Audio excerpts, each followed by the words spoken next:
Welcome to all students. फिर से एक नई क्लास और एक नया टॉपिक। नया टॉपिक क्या है? वही है तो पार्ट्स ऑफ स्पीच ही, लेकिन ये समझिए कि अगला चैप्टर उसका। और इस चैप्टर में आपको देखने को मिलेगा कि बहुत सारे ऐसे वर्ड्स हैं जिन्हें हम सिर्फ प्लूरल फॉर्म में ही यूज कर सकते हैं। बहुत सारे, जितने तो मैंने लिख दिए हैं इतने तो है ही, और ये सब कहीं ना कहीं किसी न किसी एग्ज़ाम में ज़रूर आते हैं और पक्का पक्का आते हैं। ये बात अपने दिमाग में रखिए। और ये ऐसे नहीं आते हैं, मतलब ये आते हैं कॉमन एरर्स में, स्पॉटिंग एरर्स में, सिंटैक्स में, करेक्शन में, ये सब पूछे जाते हैं।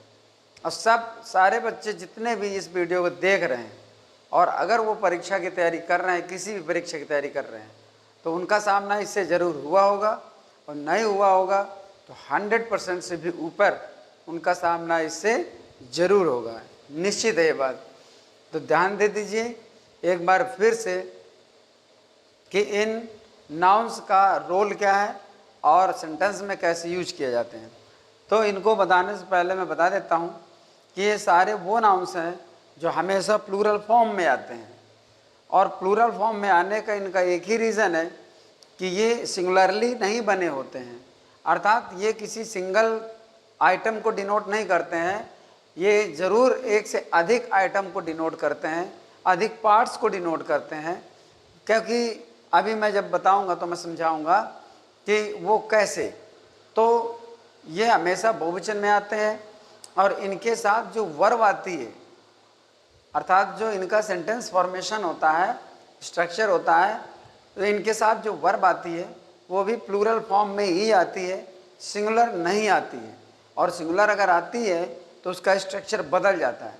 ऐसा नहीं कि इनके साथ सिंगुलर फॉर्म नहीं आती है, आती है, वो भी देखने को मिलेगा। बट कैसे, आइए चलते हैं इसमें शब्दों की ओर और देखते हैं कि उसका क्या इम्प्रेशन है। जैसे बिलोंगिंग्स है, तो बिलोंगिंग्स माने सामान होता है। अब सामान हो गया तो सामान में एक आइटम नहीं होता, बहुत सारी चीज़ें आ जाती हैं। दूसरा, बिलोंगिंग्स की मीनिंग जायदाद भी होती है। तो जायदाद ज़रा समझिए कि एक चीज़ को जायदाद नहीं कहते हैं, जब बहुत सारी चीज़ें घर गृहस्थी की होती हैं तो उसको जायदाद कहते हैं। तो यहाँ बिलोंगिंग्स माने हो गया सामान और या फिर जायदाद। इसके बाद सीजर्स माने होता है कैंची। अब जैसे हम इसको लें तो कैंची है, प्लायर्स है, बेलोज है, पैंट्स है, शॉर्ट्स है, गॉगल्स है, आई ग्लासेस है, स्केल्स है, ये सारी चीज़ें। जैसे इधर भी आ जाइए, यहाँ पर सब में वही चीज़ है, लेकिन फिर भी कुछ चीज़ों से जिससे आप ज़्यादातर समझ सकते हो, ये जैसे ये, इनसे समझ सकते हो कि इनमें सिंगल पार्ट नहीं बल्कि डबल पार्ट होता है इनमें। जैसे बाइनोकुलर से लिखा हुआ है तो मैं सीजर से ले लेता हूँ। सीजर्स माने कैंची। कैंची हमेशा दो पार्ट से बनी होती है, इसलिए इसको प्लूरल, क्योंकि अगर उसका एक पार्ट नहीं है तो बात खत्म, कैंची नहीं है। जैसे ट्राउज़र, ट्राउज़र्स में डबल मतलब सिस्टम होता है, डबल पार्ट्स होते हैं, और अगर एक पार्ट उसका नहीं है तो बात खत्म, ट्राउज़र ही नहीं है। ऐसे इसलिए डबल पार्ट्स में बने होते हैं। जैसे प्लायर्स, प्लायर्स माने होता है सरौता, सरौता या चिमटा भी कह सकते हैं। तो अब ये प्लायर्स जिसको हम लोग प्लास कहते हैं, तो प्लास नहीं होता है, उसका सही रूप और सही प्रोनाउंसिएशन प्लायर्स होता है। तो प्लायर्स होता है, लेकिन लोग उसको मॉडिफाइड करके अपने अपने हिसाब से, बोलने के हिसाब से प्लास कहने लगे, जबकि बोलता वो वही है, मतलब प्लायर्स, प्लायर्स बोलते हैं। तो आर को मिस करके वो प्लास बोल देता है, तो बल्कि वही प्लायर्स है जो जिससे हम तार वगैरह काटते हैं, वो भी डबल पार्ट में ही होता है। इसके बाद बेलोज, बेलोज माने होता है फूंकनी। फूंकनी मतलब जिससे हम फूंकते हैं चूल्हा वूल्हा जलाने के लिए, उसमें भी डबल पार्ट ही होते हैं, अर्थात आर पार होती है, उसके दो मुंह होते हैं, इधर से फूंकते हैं तो उधर से हवा निकलती है। तो इस तरह से वो बेलोज हो गई। पैंट्स का मतलब पैंट हो गया, शॉर्ट्स का मतलब हो गया हाफ पैंट हो गया, शॉर्ट्स मतलब निक्कर जिसको बोलते हैं, तो पैंट हो गया। ये सब डबल पार्ट वाले गॉगल्स, चश्मा, अब इसमें भी डबल पार्ट ही होते हैं, क्योंकि अगर एक तरफ का पार्ट नहीं है तो चश्मा नहीं है, बेकार हो गया। क्योंकि जब दोनों पार्ट होंगे बराबर तभी हम कहेंगे कि वो चश्मा है। इसके बाद आई ग्लासेस मतलब चश्मा। इसके बाद एरियर्स, एरियर्स माने बकाया, अर्थात अगर कोई भी धनराशि कई अमाउंट में बकाया है तो उसको बकाया कहते हैं। एरियर्स का मतलब कई अमाउंट मिल करके जाता है तो वो एरियर्स कहा जाता है, बकाया। स्केल्स, स्केल्स माने तराजू यानी बैलेंस। अब इसमें भी वही चीज होती है कि जिस समय उसमें तराजू जिसको हम कहते हैं उसमें डबल पार्ट होते हैं, इसलिए उसको स्केल्स, स्केल नहीं होता। बोलने को कोई कुछ भी बोले, बोलने को तो जैसे मान लीजिए पजामास लिखा है तो कोई पजामास बोलता है क्या, सीधे पजामा बोलता है? तो ऐसा नहीं है कि मतलब वो हम यहाँ पर इसको गलत माने, सही रूप इसका यही है पजामास। लेकिन लोग अपने बोलने के हिसाब से शुद्ध, चूँकि ब्रिटिश इंग्लिश यानी फॉरेन लैंग्वेज या अमेरिकन इंग्लिश हो या फिर हिंदुस्तानी भाषा हो, इनमें बहुत बड़ा अंतर हो जाता है। तो अंतर ये हो जाता है कि उनका जो अपना रूल है वो रूल पे चलते हैं, अर्थात हम जब उसको इंग्लिश पढ़ पाते हैं तो नियम के सहारे पढ़ पाते हैं। लेकिन हिंदी में हमारा कोई नियम नहीं है, चूँकि ये हमारी मातृभाषा है, हम जैसा भी बोले जहाँ से भी बोल भी लेते हैं और सुनने वाले समझ भी लेते हैं। लेकिन इंग्लिश को हम ऐसे नहीं जान पाते, इंग्लिश को हम नियमों के माध्यम से जान पाते हैं, और जब नियमों के माध्यम से जान पाते हैं तो हम नियम के सहारे ही चल पाते हैं उसमें। तभी सबसे ज़्यादा प्रॉब्लम इंग्लिश में इसी बात से होती है कि हम उसको बोल कुछ रहे हैं लेकिन वो होता कुछ और है। तो जब ग्रामेटिकली हम उसमें देखते हैं तो वो कुछ चीज़ ओरिजिनल निकल के आती है, तो वो वहाँ पर हमको सीखना होता है। और इतना ढेर सारा सीखना इसीलिए पड़ता है, इसमें इतने सारे डाउट्स इसी वजह से होते हैं क्योंकि हम उसको अपनी भाषा में बोलते हैं तो कुछ और, लेकिन अगर हम शुद्ध रूप से पढ़ना चाहते हैं तो कुछ और। तो कन्फ्यूज़न इसी बात का रहता है। कांग्रेचुलेशंस, कांग्रेचुलेशंस माने होता है बधाई। ये कभी भी कांग्रेचुलेशन नहीं होता है, कांग्रेचुलेशंस ही होता है। इसलिए इसको फुल पूरे में लिखा जाना चाहिए। अब बोला भी यही जाता है, लिखा भी यही जाता है, लेकिन ये है कि इसको ध्यान देने की ज़रूरत रहती है। कांग्रेचुलेशंस, थैंक्स जैसे बोला जाता है, थैंक्स माने होता है धन्यवाद, और यह फिर आभार।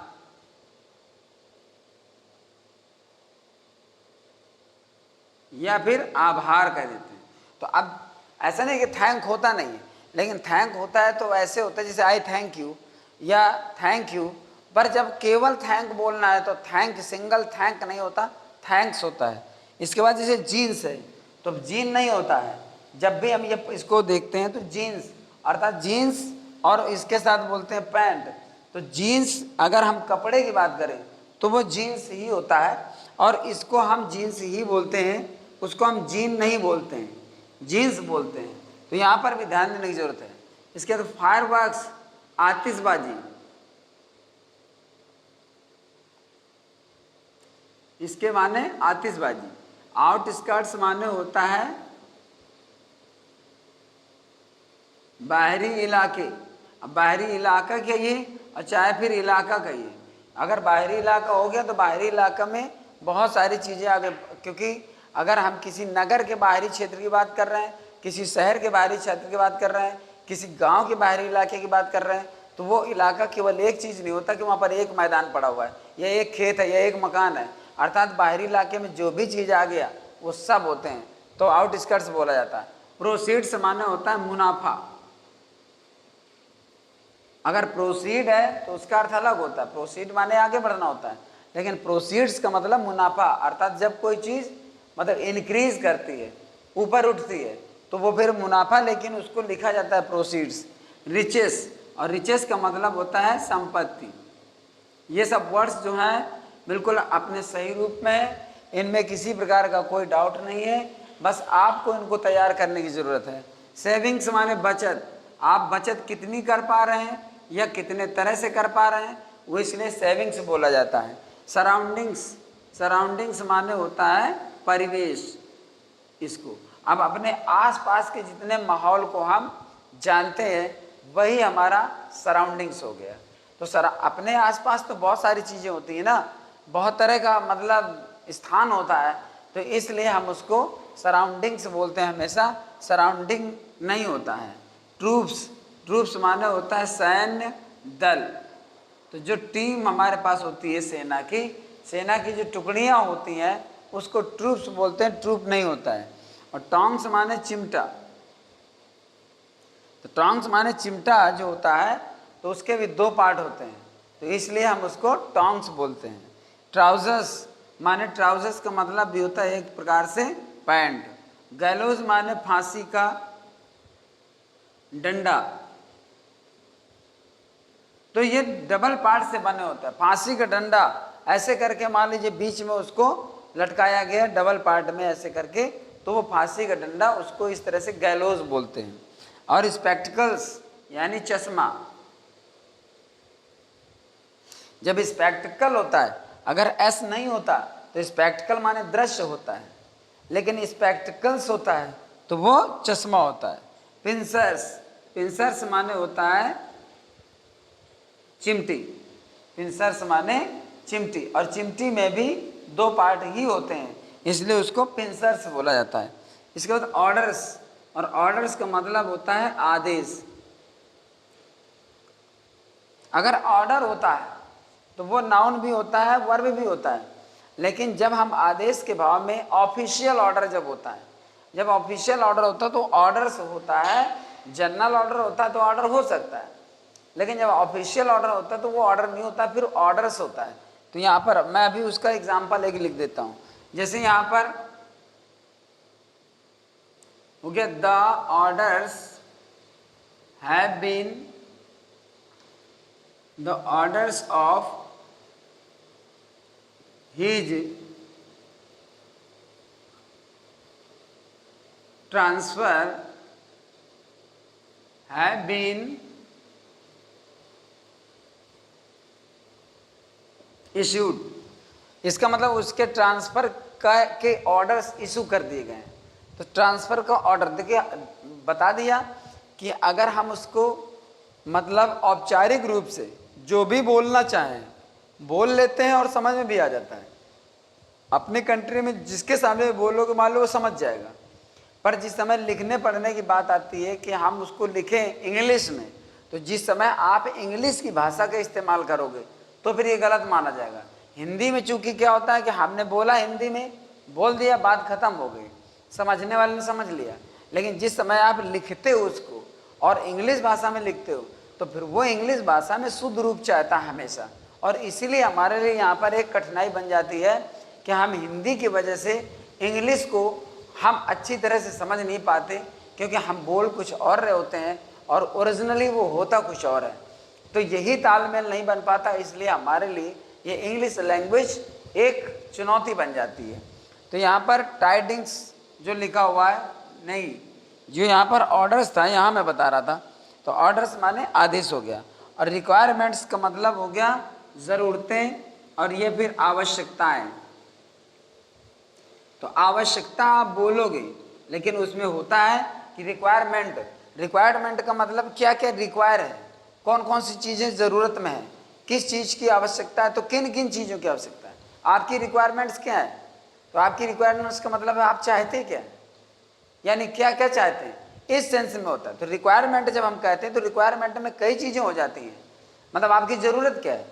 अब आपकी ज़रूरत क्या है जब बोला गया, तो आपकी ज़रूरत में क्या हो गया कि पता नहीं, हो सकता है आपकी ज़रूरतें 2 हो, 3 हो, 4 हो, कौन कौन सी चीज़ों की ज़रूरत है आपकी, तो उसमें बोला यही जाएगा कि आपकी रिक्वायरमेंट्स क्या है, आपकी रिक्वायरमेंट क्या है, ऐसा नहीं, क्योंकि रिक्वायरमेंट के अंदर रिक्वायर से बहुत सारी हो सकती है। तो इसलिए रिक्वायरमेंट्स यानी आवश्यकता, पर आवश्यकता किन किन चीज़ों की, इस हिसाब से बोला जाता है। बायनोकुलर्स का मतलब होता है ये दूरबीन। अब दूरबीन इसलिए यहाँ पर बायनोकुलर्स होता है क्योंकि ऐसे करके देखा जाता है, अर्थात वो भी डबल पार्ट में ही होता है। तो जब ऐसे करके देखते हैं दूरबीन में तो ये डबल पार्ट होते हैं उसके, इसलिए उसको बायनोकुलर्स ही बोलते हैं। और आर्म्स माने होता है भीख, या फिर आप भिक्षा कह सकते हैं, भिक्षा। तो यहाँ पर आपका आर्म्स, अब भिक्षा जैसे मान लीजिए कि आप किसी को भीख देते हैं, साधु संत महात्मा भिखारी को, तो तो अब उस भिक्षा में आप क्या क्या दे देते हो? आपने खाना भी खिला दिया, पैसे भी दे दिया, पानी पिला दिया, कुछ कपड़े भी दे दिए, तो भीख दे दी कुल मिलाकर आपने। अब आप ये तो नहीं कहना मैंने भीखें दे दी या मैंने भिक्षाएं दे दी, ऐसा तो नहीं कहोगे ना। आप तो यही कहोगे मैंने भीख में दिया जैसे। तो भीख जो होता है, बोलते तो हम सिंगुलर हैं, लेकिन लिखा इस तरह से जाता है क्योंकि उसमें कई आइटम्स हो सकते हैं, इसलिए आम से बोला जाता है। इसके बाद इम्बर्स, इम्बर्स माने राख। अब राख का मतलब ये होता है कि किन किन वस्तुओं की राख है, क्या क्या जलकर उसमें खाक हो गया है, इसलिए उसमें राख या कोयले के टुकड़े भी होता है।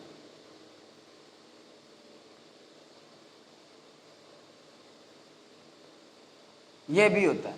तो जब मान लो बहुत सारा सब कुछ जलकर राख हुआ है, तो अब जलता है जब, तो ये जरूरी नहीं है कि मतलब एक ही चीज़ हो, मतलब उसके साथ और भी तमाम चीज़ें हो सकती हैं।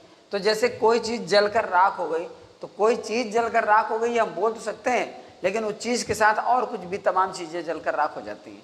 तो यहाँ पर इम्बर्स। और दूसरा चीज़ ये होता है, किसी भी चीज़ की कोई भी चीज़ जलती है तो वो उसके साथ कपड़ा जल रहा है तो उसके साथ हो सकता है और भी कई चीज़ें जल रही हैं।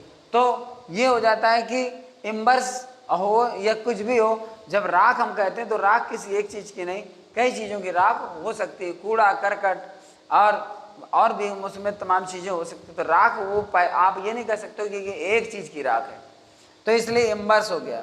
लॉजिंग से माने ठहरने का स्थान, ठहरने का स्थान। देखिए ये तो है कि हम उसको महसूस तो कर रहे हैं, पर कभी कभी हो जाता है कि किसी चीज़ को समझाना और समझने में काफ़ी मुश्किल होता है, लेकिन हम महसूस अगर कर रहे हैं तो फिर समझाने की ज़रूरत नहीं है। इस बात को भी ध्यान रखना है, क्योंकि एक्सप्लेनेशन कभी कभी इन चीज़ों को इतने टफ होते हैं कि हम चूँकि इतने अभ्यस्त हो जाते हैं उन चीज़ों को बोलने के और उन चीज़ों को समझने के कि हम इस हिसाब से इसको बोलते हैं। लॉजिंग से आप जैसे बोला जाता है लॉज, लॉज मतलब कोई होटल जहाँ ठहरा जा सकता है या ठहरने के स्थान को लॉज बोल देते हैं। तो लॉज बोलते तो लॉजेस नहीं बोला जाता, अगर प्लूरल बना रहे तो लॉजेस हो भी सकता है, लेकिन जब लॉजिंग बोलते हैं तो लॉजिंग्स बोलते हैं। तो यहाँ पर लॉजिंग्स हो गए। जैसे मतलब हम ये क्लॉथिंग बोलते हैं, ठीक है ना। अब इस यहाँ से आप अंतर समझ सकते हैं, मतलब क्लॉथ, जिस समय हम क्लॉथ लिखते हैं तो क्लॉथ्स होता है, लेकिन क्लॉथिंग बोलते हैं तो क्लॉथिंग्स नहीं होता, क्योंकि क्लॉथिंग का मतलब होता है पोशाक और क्लॉथ्स का मतलब होता है कपड़े, और कपड़े का मतलब ये हो गया कि उसमें ऑलरेडी कुछ है, तो इसमें तो यस मिलेगा आपको।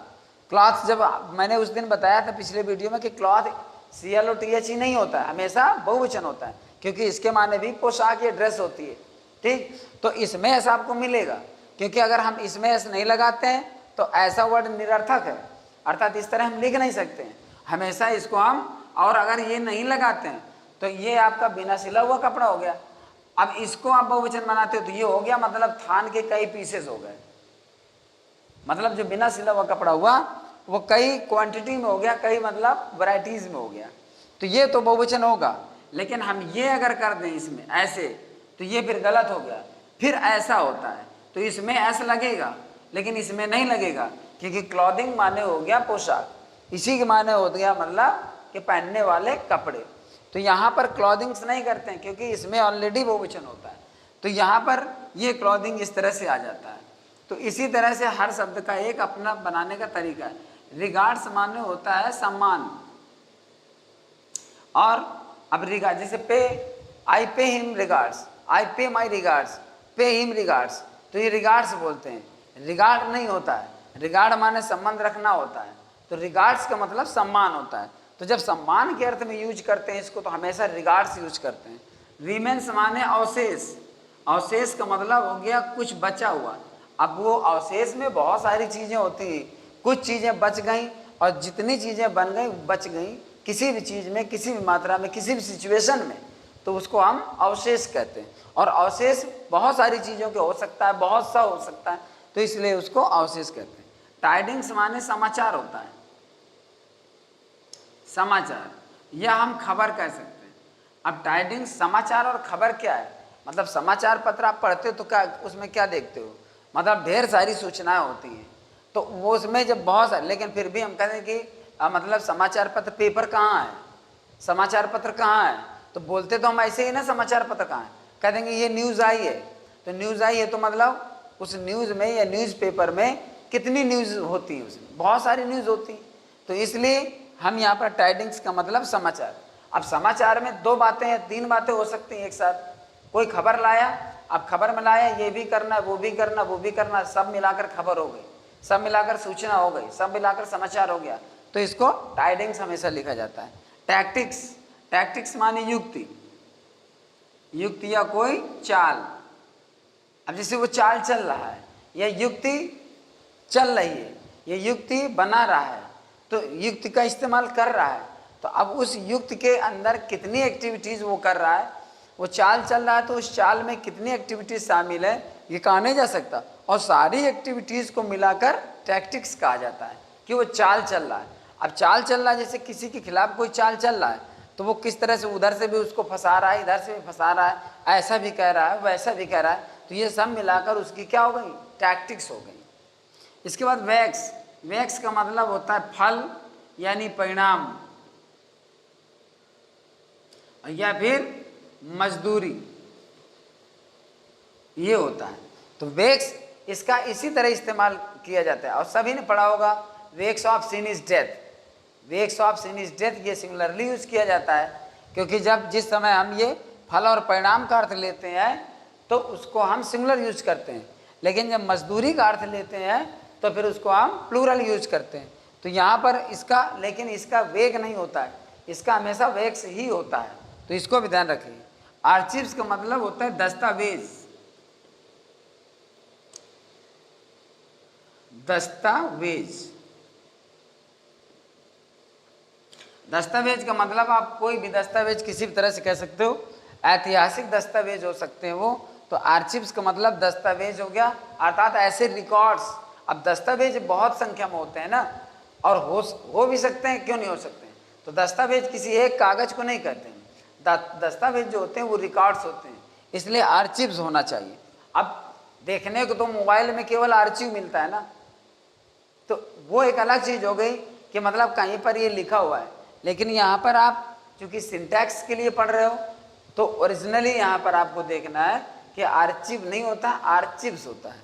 इसके बाद पाजामाज, तो पाजामा जो होता है वो भी 2 पार्ट में बना होता है, इसलिए इसमें पाजामास किया जाता है, पैंट्स या शॉर्ट्स की तरह। एसिस का मतलब राख या भस्मी। अब कोई जैसे मान लीजिए कोई चिता जल रही तो उसमें एक चीज़ की भस्मी, एक चीज़ की राख थोड़ी है, मतलब उसके कपड़े हैं, बॉडी पार्ट्स हैं, उसके बहुत सारी चीज़ें उसके साथ जलकर राख हुई हैं, तब उसको राख बोला जाता है, इसलिए ऐश नहीं होता है, एसेज होता है। लेकिन ऐश होता भी है जब हम उसके साथ कोई नाउन जोड़ देते हैं, जैसे एश ट्रे, जैसे कुछ लोग देखा होगा मतलब कि सिगरेट पीते हैं और अपने टेबल में एक ट्रे रखते हैं छोटा सा, तो ट्रे, उसको एश ट्रे बोलते हैं।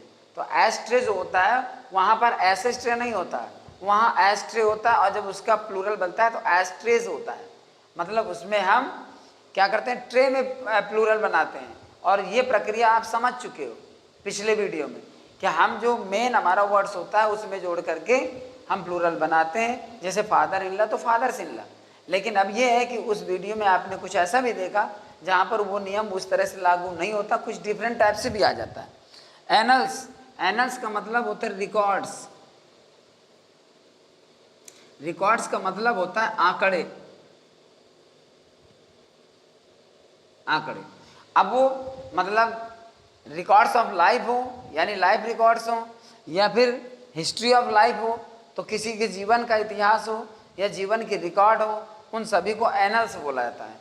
अब किसी कोई रिकॉर्ड आप बना रहे हो, किसी का रिकॉर्ड लिख रहे हो, किसी का लाइफ रिकॉर्ड लिख रहे हो, तो फिर ये जरूरी नहीं है कि उसमें सिर्फ एक बात लिखोगे, उसमें बहुत सारी बातें आती हैं ना, इसलिए यहाँ पर रिकॉर्ड्स यानी एनल्स का मतलब आंकड़े हो गए। और इस तरह से ये सारी चीज़ें आपने देखा। अब 1 मिनट में कुछ यूजेस देख लेते हैं जिससे कि आपको ये पता चल जाएगा कि हाँ इनका उपयोग इस तरह से हम कर सकते हैं।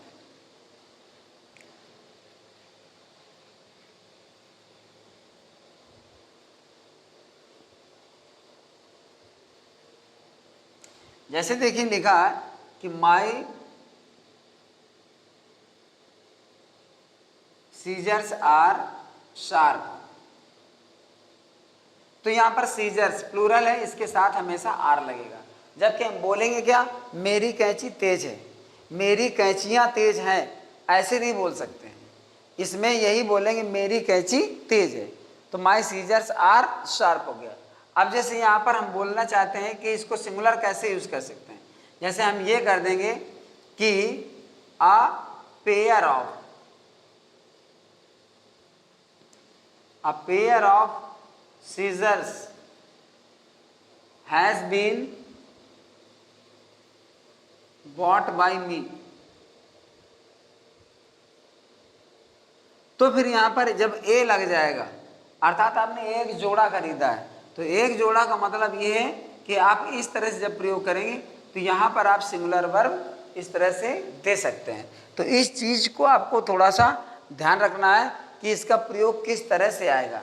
हालांकि प्रयोग के बारे में हम बाद में पढ़ने वाले हैं, इसमें जितने भी वर्ड्स बताए गए हैं, तो देखो इन चीज़ों का ऐसे ध्यान रखना है कि ये जो सिंगुलर और प्लूरल का यहाँ पर इस तरह से प्रयोग है। तो अब ये तो आपको मैंने शब्दों की पहचान करा दी। अब जब शब्दों की सारी पहचान हो जाएगी तो जिस जगह इनसे संबंधित जो रूल्स आएंगे और जो इनसे संबंधित आप सिंटैक्स पढ़ेंगे, एरर्स पढ़ेंगे, मिस्टेक्स पढ़ेंगे, करेक्शन पढ़ेंगे, तो आपको बेहतर ढंग से समझ में आएगा कि हाँ वहाँ पर ये हमारा, जैसे हम कहते हैं कि माई सराउंडिंग्स, अब सराउंडिंग्स अब इज कर रहा है आफुल। आफुल का मतलब भयानक है, यानी डरावना है, अर्थात खतरनाक है। अगर हम ये लिखते हैं और सराउंडिंग्स इज लिख देते हैं तो फिर ये गलत है, यहाँ पे आर होना चाहिए। और अगर हम आर लगाते हैं यहाँ पर ये लगा देते हैं, अर्थात यहाँ पर हम ऐसे कर देते हैं माई सराउंडिंग आर आफुल, तब भी गलत है। तो माई सराउंडिंग्स ये होना चाहिए और साथ में आपका आर भी होना चाहिए। तो ये अगर याद नहीं रहेगा तो उस समय वो कहीं भी मिस्टेक कर देगा, आप बात पकड़ नहीं पाओगे। बात पकड़ इसलिए नहीं पाओगे, बात पकड़ लोगे, अच्छी बात है, पढ़ते लिखते हैं सभी बच्चे, मेहनत करते हैं तो पकड़ लेंगे। बात ये है कि जिस समय आप इनको काफ़ी दिनों से नहीं देखेंगे, 2 महीने 4 महीने, और जिस समय आपके सामने ये आ जाएंगे तो आपको यही नहीं पता चलेगा कि हमने पढ़ा क्या था, ये सर ने बताया क्या था, इसको हटाकर इज लगाने को या इसको हटाकर आर लगाने को या इसको एस को लगाकर आर लगाने को। तो वहाँ पर इतना कन्फ्यूज, और जिस समय वो ऑप्शन देता है ना, जिस समय ऑप्शन देता है आपके क्वेश्चन पेपर में, तो उन ऑप्शन को देखकर, उन चारों ऑप्शन को जिस समय आप एक साथ देखते हो तो 1 सेकंड लगता है आपको कंफ्यूज होने में, समझ लीजिए। तो दिक्कत की बात यही है, अगर वहां पर 2 ऑप्शन दे ऐसे करके माई सराउंडिंग्स इज आफुल, अब आपको इन दोनों में सेलेक्ट करना है, ठीक है।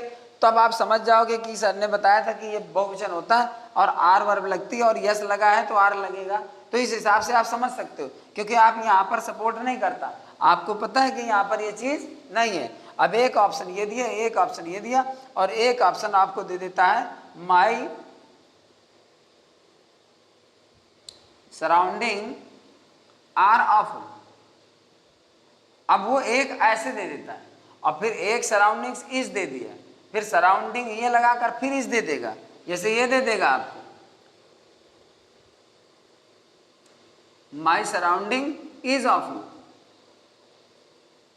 आप बताओ, जब ये दे देगा, अब देखिए यहाँ एस है आर है, यहाँ एस है इज है, यहाँ एस नहीं है आर है, यहाँ एस भी नहीं है और आर भी नहीं। तो जिस समय ये सारी चीजें आप एक साथ देखोगे तो आप थोड़ी देर के लिए ये डिसाइड नहीं कर पाओगे कि सही कौन सा है। और सारे बच्चों के साथ यही ना होता हो तो हमको बताओ कमेंट करके। सब बच्चों के साथ यही होता है कि जिस समय वो 4 ऑप्शन इस प्रकार से देखते हैं तो आपको ये तक याद नहीं रहता है कि हमने पढ़ा क्या था। होना क्या चाहिए, किसी को मेमोरी कमजोर नहीं है, किसी का टैलेंट कमजोर नहीं है, बट मतलब वो समस्या ये बन जाती है कि हमारी श्योरिटी नहीं टिक पाती है।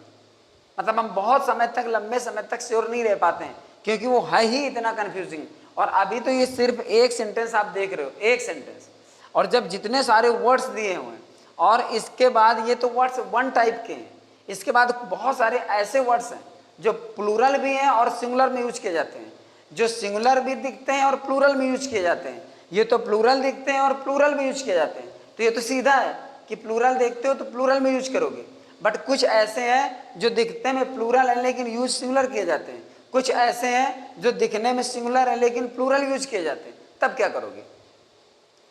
और सबसे बड़ी कंफ्यूजन की यही वजह है कि आप फिर जान ही नहीं पाओगे कि हमको बताया क्या क्या था, हमने पढ़ा क्या था, और हम इसमें सही कौन सा करें। ऐसे होता है कंफ्यूजन।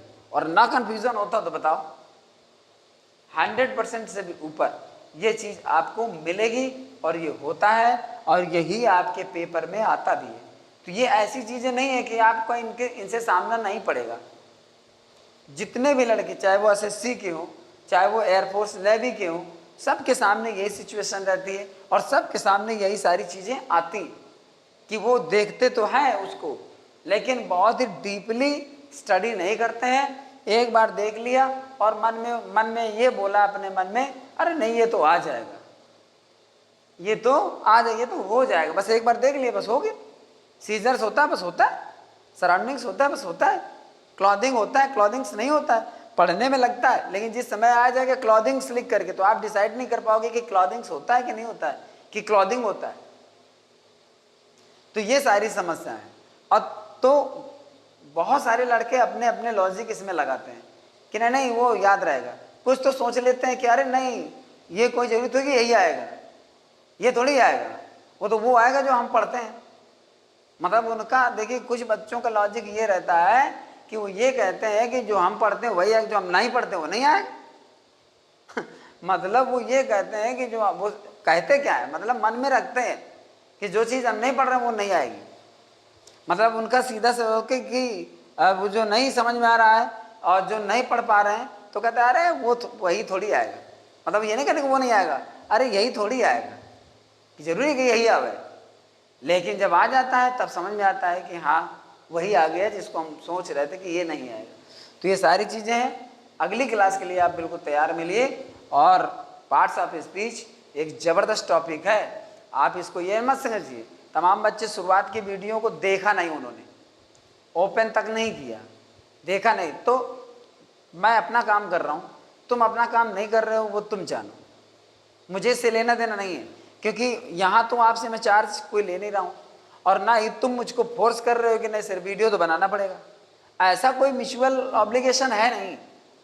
बस ये है कि मैं अपनी मर्जी से बनाता हूँ और तुम अपनी मर्जी से देखते हो। मुझको ये है कि मैं अपना बना रहा हूँ, मेरा चैनल डेवलप करेगा, ये अपना मेरा चाहे पर्सनल इंटू सर्व समझिए, और तुम इसलिए उसको देखो कि हमारे फायदे की चीज़ है तो लाओ हम देखें। तो आप बताइए कि जितने वीडियो पढ़ते हैं वो लड़का बताए कि किसके फायदे का नहीं है। पर ये है कि नहीं देखते हो तो मत देखो, नहीं देखना है नहीं देखना है, कोई बात नहीं। वो तो भाई अब बड़ी बड़ी चीज़ों पर भी बिलीव करेंगे, बड़े बड़े चैनल पर बिलीव करेंगे, बड़े बड़े संस्थानों पर, कोचिंग पर बिलीव करते हैं, जबकि होता सब में यही है। अब अपनी मतलब राय है, अपना अपना एस्टिमेशन है, तो कोई बात नहीं है। आप अपने ढंग से बिल्कुल खुश रहिए, और मैं तो कहता हूँ कि पढ़ते रहिए, मेहनत करते रहिए। इसके बाद जो महासंग्राम शुरू होने वाला है, ठीक, उसमें आप अपने आप को देखिए कि मतलब हमारी अपनी कसौटी क्या है, हम उसमें कितने खरे उतरते हैं। तो सभी को मेरी शुभकामनाएं हैं और सबके लिए आशीर्वाद है, और मैं सबके लिए ईश्वर से प्रार्थना करता हूँ कि आपको इन चीज़ों को समझने की शक्ति दे, आपको ज्ञान दे, आपको सद्बुद्धि दे, और आपको आपके आने वाले जीवन के हर मोड़ पर और हर परीक्षा पर सफल बनाए। जय हिंद, जय भारत।